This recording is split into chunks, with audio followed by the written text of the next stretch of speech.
지난주에 사도행전 9장이 끝났습니다. 정말 숨가쁜 이야기의 연속이었죠.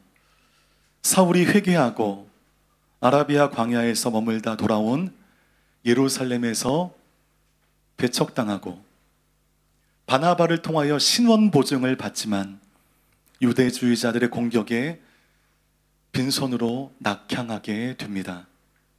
동시에 베드로가 룻다에서 애니야를, 욥바에서 다비다를 고치는 이야기가 나오면서 9장이 끝나게 됩니다.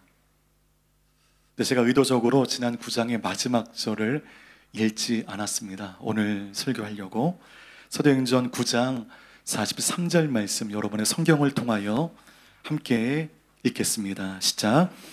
베드로는 욥바에서 여러 날 동안 가죽 제품을 만드는 시몬의 집에 머물렀습니다. 다비다를 고친 사건 이후에 베드로가 묵고 있는 그 숙소에 대한 정보가 나오는데 시몬이란 사람의 집에 머물러 있어요. 근데 시몬은 그의 직업이 무엇인가?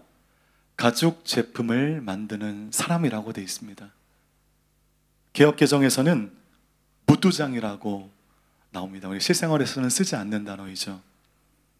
그는 죽은 짐승의 가죽을 만드는 사람으로서 율법이 금하고 부정하다 여긴 대표적인 직업의 사람이었습니다. 지금 그 시몬의 집에 있다는 것 자체가 베드로의 단단했던 종교적 고정관념이 깨어지고 있다는 것을 보여주는 정황인 것이죠. 그리고 9장이 끝나고 10장이 시작이 되면서 하나님은 베드로를 위하여 또 한 사람을 준비시키십니다. 사도행전 10장 1절 말씀 함께 읽겠습니다. 시작. 가이사라에 고넬료라는 사람이 있었는데 그는 이탈리아 부대라는 로마 군대의 백부장이었습니다. 이렇게 해서 고넬료와 베드로가 만나게 됩니다. 사도행전 10장의 하이라이트이며 사도행전 전반부를 봤을 때도 되게 중요한 사건 중에 하나인 것은 이 두 사람의 만남은 단지 이방인과 기독교인의 만남이라는 데 의미가 있지 않습니다. 고넬료는 누가가 사도행전을 통하여 실명으로 거론하는 최초의 이방인 개종자이죠.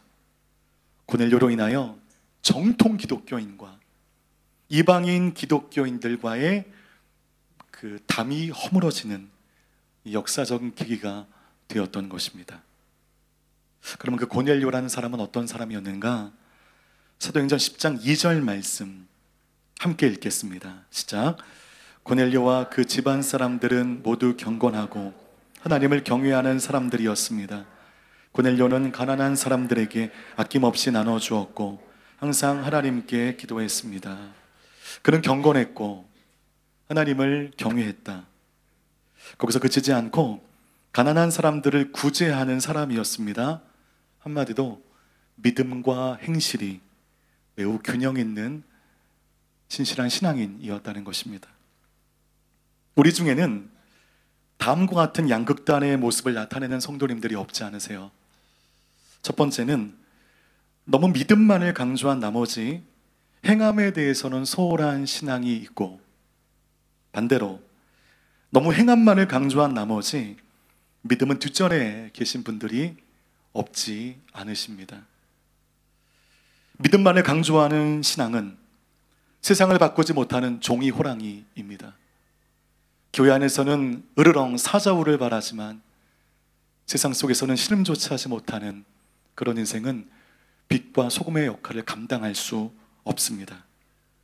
반대로 행함만을 강조하는 신앙은 자칫 교회를 봉사단체로 만들 수가 있는데, 교회는 봉사를 열심히 해야 하는 공동체이지만 그렇다고 해서 교회는 봉사단체가 아닙니다.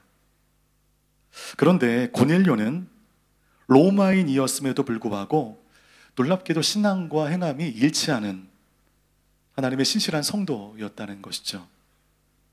계속해서 3절 말씀을 함께 읽겠습니다. 시작. 어느 날 오후 3시쯤 고넬료가 환상을 보았습니다. 하나님의 천사를 분명히 본 것입니다. 천사가 그에게 와서 고넬료야라고 부르는 것이었습니다. 그 고넬료가 환상을 보게 됩니다. 그런 환상 우리도 보고 싶고, 특별히 고난의 깊은 중에 있을 때는 그 환상과 하나님의 음성을 통해서 주님이 나와 함께 하신다는 것을 확인하고 싶어 합니다. 오늘 고넬료가 그 환상을 보게 되는데, 고넬료가 환상을 본 시간이 몇 시였습니까? 오후 3시. 한번 동그라미를 쳐주십시오. 오후 3시에 환상을 보았다는 게 좀 의아하지 않으세요? 보통 우리가 환상을 본다라면 어떨 때 환상을 보야 좀 이 흐름이 맞을까요? 오밤중에 모든 사람들이 다 잠이 들었을 때, 그때 뭔가 이 빛 같은 섬광으로 함께 하시는 그런 환상을 우리가 기대하는데, 오후 3시 대낮이고 너무 더워서 살갗이 타들어가고 있을 그 시간에 하나님의 영이 환상으로 고넬료 가운데 임하게 된 것입니다. 오후 3시면 중동 지역에서는 너무 뜨거우니까 낮잠을 즐기고 일어나 오후의 시간을 시작해야 할 시간이 오후 3시입니다. 게다가 고넬료는 규율이 강한 로마 부대의 백부장이었기 때문에 자신의 근무지, 자신의 처소를 이탈하여 모초에서 기도하지 못했을 것입니다. 그저 잠깐 시간을 내어 자신의 근무지 안에서 기도했을 가능성이 매우 높아요. 특정 장소에서 기도하는 중 환상을 보았다면 이 누가의 기록 패턴을 보았을 때 반드시 그 특정 장소를 기록해 놓았을 텐데, 장소에 대한 기록이 없다는 것은 특별할 거 없는 그 일상의 장소에서 고넬료가 기도하는 도중 환상을 보았다는 것입니다. 하나님은 치열한 삶의 한복판, 그것도 평소와 다를 바 없는 똑같은 시간이 반복되어지는 일상 속에 다가오시는 주님이신 줄 믿습니다. 여러분의 집에서의 거실에서, 침실에서, 여러분의 직장생활 그 사무실 그 의자에서 환상을 보시고 하나님의 살아계심을 경험하는 여러분 모두가 되시기를 주님의 이름으로 축복합니다. 이와 비슷한 사건이 10장에 또 나오게 되는데요, 우리 9절 말씀 함께 읽겠습니다. 시작. 이튿날 낮 12시쯤 그들이 여행을 계속하다가 욥바에 가까이 왔을 즈음 베드로는 지붕에 올라가 기도하려던 참이었습니다. 고넬료처럼 베드로도 늘 시간을 정하여 기도하는 사람이었습니다. 낮 12시, 보통 여러분 태양이 가장 뜨거운 시간이 낮 12시에서 3시 어간이라고 하지 않습니까?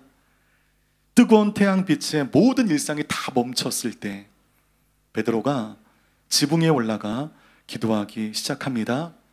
그때 베드로가 환상을 보게 됩니다. 그러니 사도행전 초반기의 신기한 성령의 역사는 다 무엇하다가 경험했나요? 기도하다가 경험했습니다. 환상은 세속을 벗어난 어떤 산골에 나타나지 않아요. 환상은 영험하다고 소문난 어느 기도원에 있지 않습니다. 환상은 여러분의 일상 가운데 주의 영으로 나타나는 줄 믿습니다. 그렇게 해서 베드로가 환상을 보게 되는데, 그 환상 여러분 다 잘 아시는 유명한 환상이죠. 그 환상의 내용을 한번 보도록 하겠습니다. 11절, 12절 말씀 함께 읽겠습니다. 시작. 하늘이 열리고 큰 보자기 같은 것이 네 귀퉁이가 묶여 땅으로 내려오는 것이었습니다. 그 안에는 온갖 종류의 네 발 가진 짐승들과 땅에 기어다니는 것들과 공중의 새들이 들어있었습니다. 이 환상을 볼 때 베드로가 배고팠다고 성경에 기록되어 있습니다. 시장기가 있었습니다. 하나님께서 시장기가 있었던 베드로에게 좀 더 명확하게 보여주시기 위해서 음식으로 환상을 보여주셨어요. 그런데 그 보자기가 내려와 펼쳐진 채 보여지는 그 모든 짐승들이 율법의 섭취가 금지된 동물들만 보이기 시작하는 것입니다. 굽이 갈라져 있지만 되새김질하는 돼지가 부정하다 하여 먹지 못하는 음식이라는 것이 굉장히 유감스럽지만 율법에는 돼지가 금지 음식이었습니다. 지금은 구약의 시대가 아닌 은혜의 시대이기 때문에 삼겹살, 목살 맛있게 드시기를, 적절하게 드시기를 바라겠습니다. 돼지가 있었고요. 지느러미와 비늘이 없는 물고기가 있었어요. 그것도 그 맛인 거거든요. 독수리, 솔개, 부엉이, 까마귀, 황새 등 날개가 있지만 뛰는 다리도 있는 곤충들, 율법으로 그 먹지 말라고 엄히 명령된 그 음식들이 보자기 안에 담겨져 있는 것입니다. 시장한 베드로에게 이것을 먹으라고 말씀하시니 당연한 유대주의적 관습에 따라 이거는 먹을 수 없습니다. 아무리 제가 배가 고파도 율법에 먹지 말란 이것을 먹을 수 없습니다 라고 말하니 15절 말씀 가운데 하나님께서 깨끗하게 하신 것을 불결하다고 하지 마라고 정색하고 말씀하시는 것입니다. 이렇게 말씀하신 이유가 있죠. 마가다락방의 성령의 역사 이후에 열정으로 무장한 제자들과 사도들이 복음 들고 이곳저곳으로 다 뻗어나갔지만, 그러나 그들의 선교의 지경에 유대 지역이 국한되기 시작했습니다. 유대 지역 밖으로 뻗어나가는 곳에는 마음이 캥겼습니다. 왜냐하면 해묵은 유대주의 사관이라는 관습 때문이었습니다.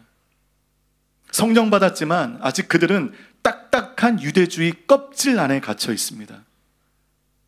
이를 극복하기 위해 제자들 중에 가장 발언권이 세고 가장 영향력이 컸던 베드로의 생각을 베꾸시기 위해서 하나님께서는 사도행전 8장부터 계속적인 기획되어진 사건을 그에게 보여주셨습니다. 사마리아 지역에 성령이 임하는 사건, 애니야가 고침을 받고 다비다가 살아나는 사건 등, 그리고 무두장이 집에 거하는 그 모든 것들, 이것을 통하여 베드로의 생각이 점점 바뀌고 있는 것이었습니다.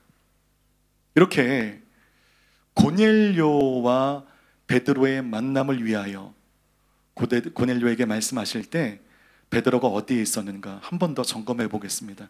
사도행전 10장 6절 말씀 함께 읽겠습니다. 시작. 그가 지금 가죽 제품을 만드는 시몬의 집에 함께 머물고 있는데 그 집은 바닷가에 있다. 시몬의 집이 어디에 있었습니까? 바닷가죠. 바닷가에 동그라미를 쳐주십시오. 당시 여러분, 유대 지역의 가옥 문화를 보면 바닷가에 주거시설이 있지 않았습니다. 대개 평지나 바다에서 먼 곳에 가옥들이 형성되어 있었죠. 그런데 시몬의 집은 바닷가에 있었습니다. 이것을 통해 알 수 있는 것은 사람들이 율법의 그 많은 것을 직업으로 살아가는 시몬과 함께 살아가기를 꺼려했다는 것입니다. 그는 버려진 채 혼자 살아가는 인생이었습니다.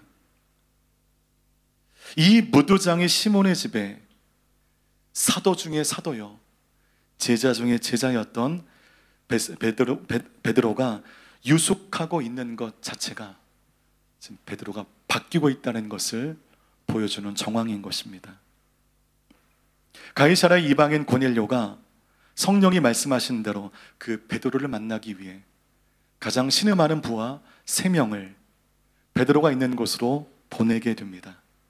그리고 그 다음 날 낮 12시에 베드로가 묵고 있는 무두장의 시몬의 집에 그 3명이 도착하게 됩니다. 사도행전 10장 17절 말씀 함께 읽겠습니다. 시작. 베드로가 이 환상이 무슨 뜻인지 궁금해하는 동안 고넬료가 보낸 사람들이 시몬의 집을 찾아와 문 앞에 서 있었습니다. 이 보자기 안에 먹지 말라고 한 이 짐승들을 먹으라 말씀하시는 이 환상의 의미가 무엇인 줄 몰랐습니다. 이게 도대체 무슨 환상이냐, 하나님께서 나에게 무엇을 말씀하시는 것이냐 궁금해하던 차에 그 기가 막힌 타이밍에 고넬료가 보낸 3명의 부하가 시몬의 집에 도착하게 됩니다. 그렇게 되므로 성경 역사상 초유의 일이 벌어지게 되는데, 여러분, 그 시몬의 집, 그 조그만한 시몬의 집, 남루한 시몬의 집 그 거실에서 정통 유대인 베드로와 율법에서 부정하다 말한 무두장이 시몬과 할례받지 못한 이방인 로마인 3명이 그 조그마한 거실에 함께 모이게 되는 초유의 일이 벌어지게 됩니다. 그러니까 유대인 이 베드로 입장에서는 이 구도가 얼마나 불편한 구도이고 얼마나 난처한 구도이겠습니까? 여러분, 이방인들은 또한 율법에 부정하다 하는 삶을 사는 사람들은 정통 유대인의 입장에서는 겸상도 하지 않는 사람들이거든요. 조그마한 공간에 함께 모여 있는 거예요. 하나님이 기뻐하시지 않는다고 오랜 기간 굳게 믿었던 두 영역의 사람들과 같은 공간에 만나게 된 것입니다. 하나님께서는 바로 이 현장에 대한 충격에 대비해 먼저 환상을 보여주신 것이죠. 보자기에 쌓여진 부정한 짐승에 대한 환상은 바로 이 사람들을 만남의 사건에 대한 예습이었습니다. 예습이 되고 만나니 충격이 덜한 것이죠. 그 다음날 베드로는 고넬료가 있는 곳으로 함께 떠나게 됩니다. 이렇게 베드로와 고넬료가 만나게 되는데, 저 멀리에서 베드로가 오고 있는 것을 본 고넬료가 뜻밖의 행동을 하게 됩니다. 사도행전 10장 25절 말씀 함께 읽겠습니다. 시작. 베드로가 집으로 들어가자 고넬료가 맞이하며 베드로 발 앞에 엎드려 경의를 표했습니다. 여러분, 발 앞에 엎드려 경의를 표했다에 줄을 좀 쳐주십시오. 엎드려 절하다라고 하는 이 말씀의 원문은 프로스퀴네오입니다. 프로스퀴네오, 유명한 단어인데요, 마치 노예가 주인을 아련할 때에 땅바닥에 엎드려 그 주인의 발에 입을 맞추는 극존칭의 인사, 프로스퀴네오입니다. 더 나아가 인간이 신에게 나아갈 때 그 신 앞에 온전하게 경배하는 마음으로 드리는 절, 프로스퀴네오입니다. 그런데 고넬료가 베드로를 보고 프로스퀴네오 하고 있습니다. 당시 고넬료는 로마의 백부장이죠. 100명을 거느리는 사람, 작지 않은 직위의 지배국 고급 군인이었습니다. 그리고 상대는 피지배국의 특별할 것 없는 종교인이었습니다. 당시 인사법에 따라 베드로를 가볍게 포옹하고 가볍게 입맞춤을 하면 정도의 인사로 충분합니다만, 프로스퀴네오 했다는 것은 지금 이 고넬료가 베드로를 신적인 존재로 인식하고 있다는 것입니다. 그럴 때 베드로가 이렇게 말하게 됩니다. 26절 말씀 함께 읽겠습니다. 시작. 그러나 베드로는 그를 일으켜 세우며 일어나시오, 나도 같은 사람일 뿐입니다 라고 말했습니다. 나도 같은 사람일 뿐입니다에 줄을 쳐주십시오. 베드로가 이렇게 말했습니다. 너무 다행입니다. 너무 잘했어요. 베드로가 어떤 사람인가? 갈릴리 어부에 불과한 비천한 인생이었지만 그는 이후에 위대한 하나님의 사도가 되어 그의 설교에 3,000명이 돌아오게 됩니다. 그가 손을 잡자 선천성 하반신 불구자가 그 자리에서 일어났으며 그 말 한마디에 중풍병이 나음을 입었고 그의 손수건만으로도 귀신이 떠나갔습니다. 그리고 지난주의 말씀처럼 그의 기도로 죽은 자가 살아났습니다. 여러분, 그러면 이런 기적을 일으키는 사람들을 보았을 때 우리가 어떻게 할까요? 떠받드는 것입니다. 추앙하는 것입니다. 이때 이단이 생기는 겁니다. 그 영광을 흐뭇하게 받아 누리면 이단되는 거고 변질되는 것입니다. 그런데 베드로는 그 프로스키네오를 거절합니다. 착각에 빠지지 않아요. 이 모든 능력들, 3,000명이 돌아오고 지독한 질병에 있었던 사람들이 나음을 입고 심지어는 죽은 자가 일어난 이 능력이 어디서부터 왔는지를 베드로가 착각하지 않습니다. 나는 아무것도 아닌 도구에 불과하고 하나님이 나를 붙드셨기 때문에 가능했다는 믿음이, 일어나시오, 나도 같은 사람입니다, 나에게 프로스퀴네오 하지 마십시오. 여러분, 이 대답을 낳게 된 것입니다. 이 베드로의 행동과 거의 유사한 사건이 이 사도행전에 또 등장하는데, 이 바울이 1차 전도 여행 때 바나바와 루스드라에 들어갔을 때 바울에 의해 하반신 불구자가 고침을 받는 그 광경을 목도한 그곳에 있었던 사람들이 바울과 바나바를 신으로 간주하게 됩니다. 그때 바울이 어떤 반응을 보이는가? 사도행전 14장 14절 15절 말씀을 준비된 화면을 통하여 함께 읽겠습니다. 시작. 그러나 두 사도 바나바와 바울은 이 말을 듣고 옷을 찢으며 사람들 속으로 뛰어 들어가 외쳤습니다. 사람들이여, 왜 이런 행동을 합니까? 우리도 여러분과 똑같은 사람입니다. 우리가 여러분에게 복음을 전하는 것은 여러분이 이런 헛된 것을 버리고 하늘과 땅과 바다와 그 안에 모든 것을 만드신 살아계신 하나님께로 돌아오라고 하는 것입니다. 우리도 여러분과 똑같은 사람입니다. 오늘 본문에 베드로가 한 말과 일치하죠. 내가 능력이 많아서 이 일이 가능해진 것이 아니라 내가 믿는 하나님의 권능이 이 사람을 일으켜 세운 것이다. 착각하지 마라 하며 옷을 찢으며 너무너무 안타까운 마음에 바울은 그렇게 그곳에 모인 사람들에게 말하고 있습니다. 참, 여기에 이 베드로와 바울의 위대한 게 있는 것입니다. 그들이 사도였기 때문에, 그들이 성경의 집필자였기 때문에 그들이 위대한 것이 아니라, 어떤 경우에라도 그들이 사람이란 사실을 망각하지 않았습니다. 자기가 어떤 사람인가를 착각하지 않았습니다. 하나님 보시기에 여러분, 우리는 어떤가요? 정해진 인생을 살고 죽으면 우리 모두가 다 흙으로 돌아가는 것은 하나님의 정하신 이치입니다. 올 때는 순서대로 왔죠. 갈 때는 그 순서를 알지 못합니다. 하나님께서 너 수고 많았다. 내가 보내진 그 부름의 상을 너희 다 했다. 이제 올라와서 영원한 안식을 취해라 라고 말하시면 우리는 떠나야 되는 것입니다.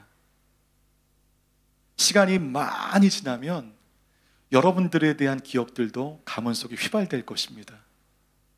그런데 우리는 마치 이 땅에서 영원히 살아갈 사람들처럼 세상에 올인하여 살아갑니다. 내 모든 소유가 영원할 것처럼, 나의 모든 위치가 영원할 것처럼, 나의 지금 윤택함이 영원할 것처럼, 이것이 나에게 영원한 만족을 주는 것처럼, 그렇게 세상 속에 올인하여 살아간다는 것입니다. 오늘 베드로와 바울의 고백이 저와 여러분의 온전한 고백이 되기를 축복합니다. 나는 주님이 필요한 사람입니다. 나는 능력이 하나도 없습니다. 나는 내 힘으로 살아갈 수 없습니다. 여러분, 이러한 자기 이해가 나를 진리의 길에서 벗어나지 않게 하는 것입니다. 믿음의 길에서 떠나지 않게 하는 것이죠. 여러분의 위치를 기억하십시오. 여러분의 인도하신 분이 누구신지를 기억하십시오. 우리가 물질로 말미암아, 어떤 사람의 힘으로 말미암아 여기까지 살아오지 못했습니다. 보이지 않는 하나님의 권세로 말미암아 우리는 여기까지 살아왔고 앞으로도 넉넉히 살아가게 될 줄 믿습니다. 그 고백으로 살아가시는 저와 여러분 모두 되시기를 주님의 이름으로 축복합니다. 마지막 사도행전 10장 28절 말씀 함께 읽겠습니다. 시작. 그들에게 베드로가 말했습니다.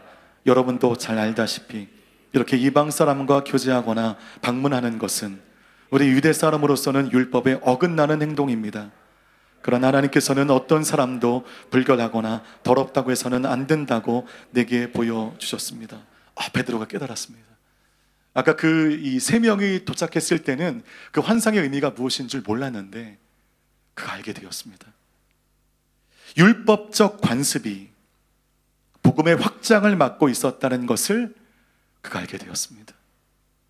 그 관습의 장벽, 그 관습의 울타리를 넘어야만 복음이 확장될 수 있음을 계속된 사건을 통하여 베드로가 깨닫게 된 것입니다. 여러분, 우리가 관습의 울타리를 넘어야 되는데 오랜 기간 예수 믿어 오시면서 여러분들도 모르게 여러분 마음과 생각 속에 관습의 울타리가 생기기 시작했습니다.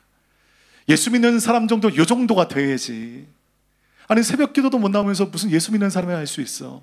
예수 믿는 사람이라면 이렇게 살아야 돼. 물론 그렇게 살아가는 것이 마땅합니다. 그런데 여러분, 그런 내가 만든 관습들, 내가 만든 주장들, 이것을 통해서 우리는 영적 꼰대가 되어가고, 그런 관습의 울타리 안에서 사람들은 이곳에서 주의 영에 호흡을 하기보다 숨막히는 삶을 살아가게 될 수도 있다는 것입니다. 우리 모두 율법의 장벽, 관습의 울타리를 뛰어넘어 하나님 말씀하시는 대로 순정하게 살아가는 주님의 귀한 신앙인들 모두 되시기를 주님의 이름으로 축복합니다. 말씀 마치겠습니다. 무두장이 시몬은 이 10장이 끝나면서 더 이상 나오지 않아요. 시몬은 바로 이 장면을 위해서 부름받았습니다. 사도행전 9장 43절부터 10장까지만 나오는 인생, 율법의 가장 그 많은 일을 먹고 사는 직업으로 온갖 조롱과 멸시를 받아 사람들과 함께 살아가지도 못하고 바닷가에 동떨어져 살아가야 되는 불쌍한 인생이었지만, 그의 삶과 그의 집은 복음의 확장을 위한 너무너무 귀했던 연합의 장소가 되었고, 자칫 무두장이라는 저주받을 뻔한 인생은 하나님께 드려진 귀한 인생으로 전환되는 것을 보게 되며, 무두장의 시몬은 역사 속에 자취를 감추게 됩니다. 그런데 여러분, 이 무두장의 시몬의 이름이 성경에 기록되게 되어서 사도행전이 읽혀지는 곳들마다 기억되는 복된 이름이 되었습니다. 과거에 우리는 무두장의 시몬처럼 저주의 인생을 살았지만, 고통의 시간을 살았지만, 주님이 나를 만나주심으로 무두장의 시몬이 하나님의 복음의 귀한 통로가 된 그 인생으로 전환되어진 그 은혜를 우리가 누리게 되었습니다. 우리가 구원받게 되었고 은혜 안에 살아가는 복된 삶을 살게 되었습니다. 오늘 사도행전 10장의 말씀과 특별히 무두장의 인생을 통해서 오늘 우리의 삶에 선물처럼 다가오신 그 하나님의 은혜를 상기하는 시간 되기를 바라겠고, 관습의 울타리를 뛰어넘어 순전한 하나님의 사람으로 그 복음 확장에 귀하게 쓰임받는 호치민 온누리교회 귀한 성도님들 다 될 수 있기를 주님의 이름으로 축복합니다.